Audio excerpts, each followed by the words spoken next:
Okay, so this one isn't that rare, but today we'll be covering Cyberbots Full Metal Madness, or known in Japan simply as Cyberbots. It is a spin-off of the beat-em-up game Armored Warriors. The game only saw limited distribution in arcades outside Japan. With the exception of the untranslated PlayStation Network release, none of the console ports were released overseas. Cyberbots is a very innovative game, attributed to its amount of selectable options, parts and mecha that permit the player to format their own playstyle to their preference. Similar to the Armored Core series, different legs, arms and weapons can be mixed and matched between the selectable robots available to the players. Legs affect movement abilities such as speed and distance, while arms affect reach and melee capabilities.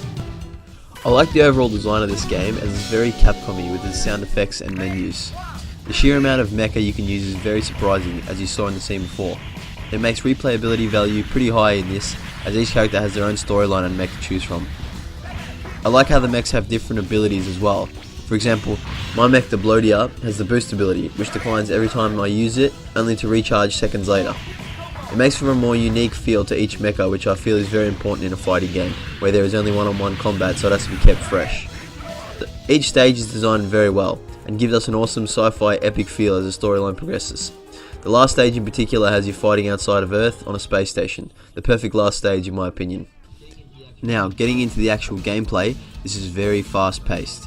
You have to be on your toes at all times and not just be sitting there not pressing anything. The combos are pretty difficult, but you will get the hang of it if you stick it out. The difficulty of the AI I would say is about a 5 or 6, but later on in the later levels it's about an 8 or 9, so you gotta be ready for that. I like that it has supers as well, because I believe that adds an extra layer to a fighting game and can change the momentum of any fight at any time. Another thing I like about the game is the cutscenes between each fight. It's a unique feature that has been in a few games but not enough. The way it's executed here is in quick, interesting segments that keep you engaged and inform you of what's going on. Overall, this game was really fun to play, and I was excited to play it for a while once I saw, what the game was like and how it plays. But hope you guys liked the video and enjoy the rest.